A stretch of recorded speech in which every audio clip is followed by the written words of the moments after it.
नमस्कार दोस्तों, मैं हूँ आरती प्रजापति यूट्यूब चैनल पर आप सभी का हार्दिक स्वागत करती हूँ। दोस्तों, हमारे यहाँ यूजीसी नेट की पेपर 1 और पेपर 2 साइकोलॉजी की प्रिपरेशन कराई जा रही है।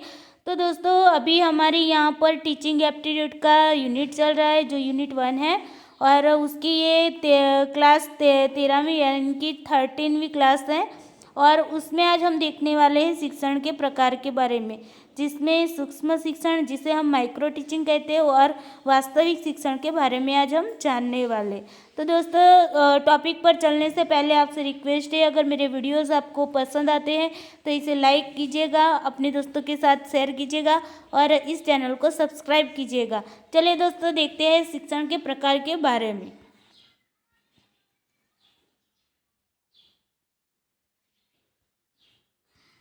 दोस्तों, शिक्षण के प्रकार के बारे में अगर बात की जाए तो दो प्रकार के शिक्षण हमें देखने को मिलते हैं। एक है सूक्ष्म शिक्षण, जिसको हम माइक्रो टीचिंग कहते हैं, दूसरा है वास्तविक शिक्षण। तो इन दोनों के बीच में क्या भेद है उसके बारे में पहले हम जान लेते हैं, उसके बाद हम सूक्ष्म शिक्षण के बारे में थोड़ा सा जान लेंगे। बहुत ही छोटा सा टॉपिक है, लेकिन बहुत इम्पोर्टेंट था, तो मैंने ये टॉपिक ले लिया है। यहाँ पर देखिए, सूक्ष्म शिक्षण किसे कहते हैं और वास्तविक शिक्षण किसे कहते हैं। तो सूक्ष्म शिक्षण को इंग्लिश में हम बोलते हैं माइक्रो टीचिंग। अब माइक्रो टीचिंग का मतलब होता है कि जो कौशलों का हम उपयोग करके शिक्षण कार्य करते हैं। तो उन आपने कभी देखा होगा कि आप सबसे पहले क्या करते हैं, कक्षा में जाते हैं तो टीचर होता है, वो क्या करते हैं, कक्षा में जाते हैं, फिर क्या करते हैं, जो भी टॉपिक पढ़ाना होता है उस टॉपिक को टीचर क्या करते हैं, उस टॉपिक के बारे में पहले से पूर्व ज्ञान चेक करते हैं ना। तो बच्चा कितना जानता है उस टॉपिक के बारे में, ये जानने की टीचर कोशिश करते हैं। तो पहला ये एक सूक्ष्म शिक्षण का भाग हो गया।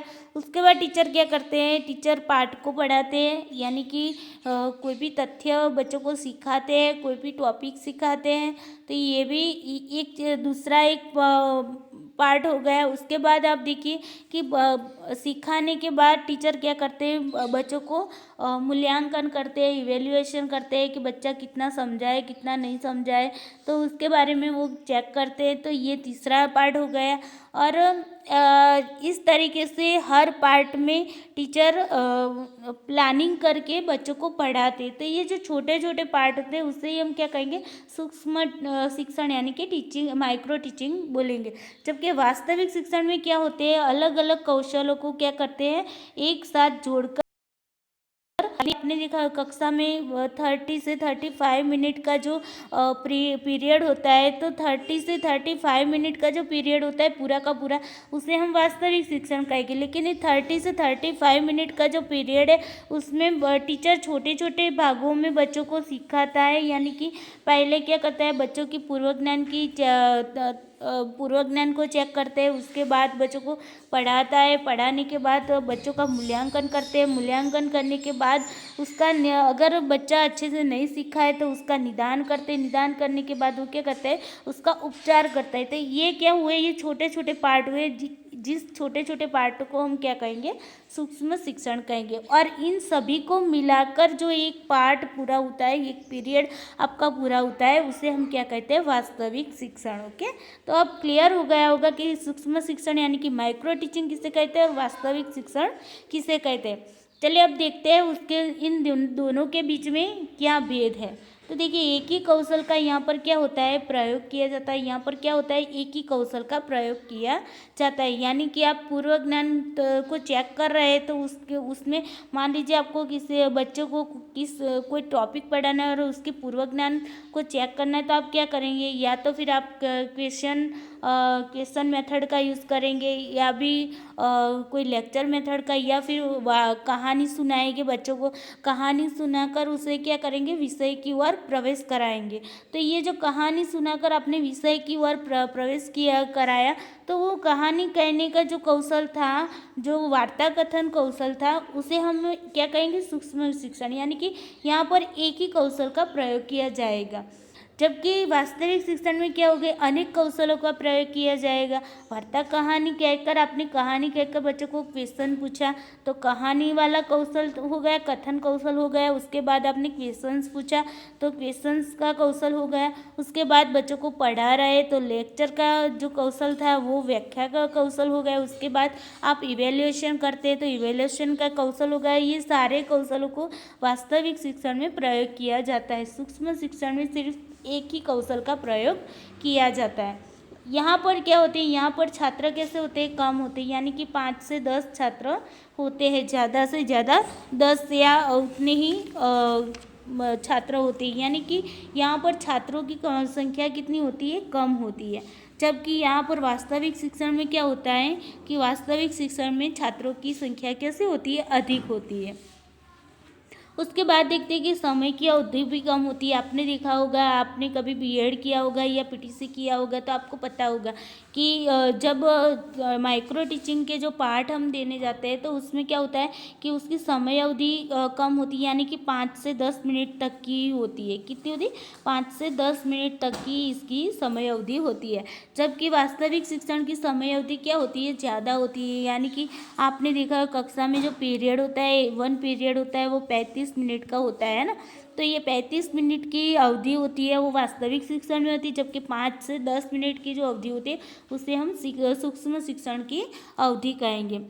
अब उसके बाद देखते हैं दोस्तों कि लेसन प्लान यहाँ पर क्या होता है। यहाँ पर लेसन प्लान बहुत ही छोटा होता है, जबकि यहाँ पर क्या होता है, यहाँ पर लेसन प्लान बड़ा हो जाता है। अब माइक्रो टीचिंग में यहाँ पर मूल्यांकन किससे किया जाता है, तो सामग्री के आधार पर किया जाता है। कुछ आप क्या करते हैं, चित्र बताकर उसका बच्चों का मूल्यांकन करेंगे, या फिर उसे स्टोरी सुनाकर मूल्यांकन करेंगे, या फिर उनको कोई चीज़ बताकर या कोई सामग्री का यूज़ करके आप उसका इवेल्युएशन करेंगे। जबकि यहाँ पर वास्तविक टीचिंग में क्या होगा, वास्तविक टीचिंग में शिक्षण के द्वारा आप इवेल्युएशन करेंगे। यानी कि आप जो भी बच्चों को जो भी फैक्ट्स बता रहे हैं, जो भी आप टॉपिक पढ़ाए हैं, उस टॉपिक को पढ़ाने के बाद उसका क्या करेंगे, मूल्यांकन करेंगे। यानी कि शिक्षण के द्वारा इसका मूल्यांकन किया जाता है। तो ये थी इन दोनों के बीच में भेद। तो आपको आई होप पता चल गया होगा कि माइक्रो टीचिंग किसे कहते हैं और वास्तविक टीचिंग किसे कहते हैं। अब माइक्रो टीचिंग के बारे में थोड़ी सी जानकारी है, वो भी जान लेते हैं। तो देखिए, माइक्रो टीचिंग की शुरुआत किसने की थी, तो 1961 में अमेरिका के स्टैनफोर्ड विश्वविद्यालय में एलन और बुश नाम के जो व्यक्ति थे उन्होंने सूक्ष्म शिक्षण को शुरू किया था। किसने किया था, तो एलन और बुश ने किया था। और कहाँ पर किया था, तो अमेरिका में स्टैनफोर्ड यूनिवर्सिटी यानी कि स्टैनफोर्ड विश्वविद्यालय में कब किया था, तो 1961 में किया था। ये आपको याद रखना है। तो 1961 में अमेरिका की स्टैनफोर्ड विश्वविद्यालय या तो फिर स्टैनफोर्ड यूनिवर्सिटी में एलन और बुश ने सूक्ष्म शिक्षण यानी कि माइक्रो टीचिंग की शुरुआत की थी। सूक्ष्म शिक्षण के सोपान के बारे में यूजीसी नेट में क्वेश्चंस पूछा गया है। क्वेश्चन इस तरीके से पूछा गया था कि सूक्ष्म शिक्षण का पहला सोपान क्या है। तो यहाँ पर हम देख लेते हैं, उसके सोपान के बारे में भी थोड़ा सा जान लेते हैं। तो देखिए, यहाँ पर सूक्ष्म शिक्षण के जो सोपान होते हैं उसमें सबसे पहले आपको प्लानिंग करना होता है। ओके, प्लानिंग के बाद आप उसे टीचिंग करेंगे, यानी कि सिखाएंगे। जो प्लानिंग आपने किया है उस प्लानिंग के मुताबिक सिखाएंगे, यानी कि टीचिंग करेंगे। और उसके बाद आपको फीडबैक मिलेगा, इवेल्युएशन करेंगे तो आपको क्या मिलेगा, फीडबैक मिलेगा। अब ये फीडबैक पूरा हो जाता है तो ये एक कौशल पूरा हो जाता है। उसके बाद दूसरे कौशल का प्रयोग करते हैं हम।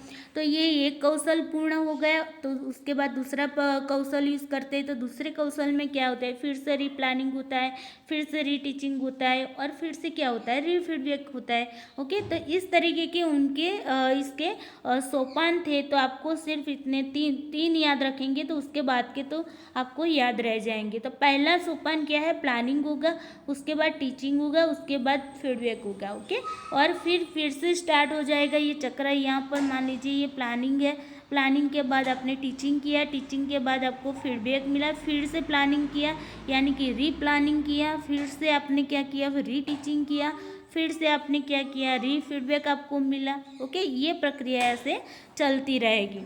तो देखिए यहाँ पर आपको क्वेश्चन इस तरीके से पूछा गया था कि सूक्ष्म शिक्षण का पहला सोपान क्या है। तो हमारा यहाँ पर सबसे पहला सोपान होगा प्लानिंग होगा। अगर मान लीजिए कि आपको वहाँ पर स्टेप दिए जाते हैं और उन स्टेप में से आपको प्लानिंग नहीं दिया है और टीचिंग और फीडबैक ये दोनों आपको दिया हुआ है। मान लीजिए आपको इस तरीके से दिया होगा कि सूक्ष्म शिक्षण के सोपान कौन कौन से, या तो फिर सूक्ष्म शिक्षण का पहला सोपान क्या है। ओके, तो आपको इस तरीके से ऑप्शन दिए टीचिंग, फीडबैक, रीप्लानिंग, रीटीचिंग, रीफीडबैक। ओके, इस तरीके से आपको दिया हुआ और आपको प्लानिंग नहीं दिया है, डायरेक्टली रीप्लानिंग दिया हुआ है लेकिन आपको प्लानिंग नहीं दिया है। या तो फिर आपको प्लानिंग नहीं दिया है तो फिर आपको मान लीजिए ऑप्शन में टीचिंग, फीडबैक, रीटीचिंग, रीफीडबैक, इस तरीके से आपको क्वेश्चंस में ऑप्शन दिए हुए हैं।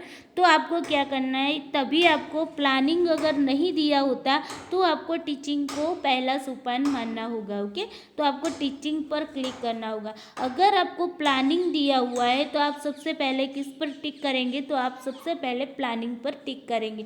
और प्लानिंग का ऑप्शन नहीं दिया है तब जाकर आप क्या करेंगे, टीचिंग पर क्लिक लगाएंगे, रीप्लानिंग पर क्लिक नहीं लगाएंगे, ये बात याद रखना। तो ओके, बस सबसे पहले प्लानिंग किया जाता है। अगर प्लानिंग का ऑप्शन आपके क्वेश्चंस के ऑप्शंस में नहीं दिया हुआ है तब आप जाकर आप क्या करेंगे, टीचिंग का ऑप्शन क्लिक करेंगे, वरना आप प्लानिंग ही टिक करना। ओके, ये खास सूचना थी जो मैंने आपको बता दी और इसके अकॉर्डिंग यूजीसी नेट में क्वेश्चंस पूछे गए, तो जो मैंने आपको बता दिया। अभी बहुत ही छोटा सा टॉपिक था तो मैंने सोचा वही पहले ले लेती हूँ। ओके, तो मैंने आपको सूक्ष्म शिक्षण यानी कि माइक्रो टीचिंग के बारे में आज बता दिया। तो दोस्तों आज के लिए बस इतना ही। अगर वीडियो पसंद आए तो क्या करना है, आपको पता है, लाइक करना है, अपने दोस्तों के साथ शेयर करना है और मेरी इस चैनल को सब्सक्राइब करना नहीं भूलना है। चलिए दोस्तों आज के लिए इतना ही। Thank you.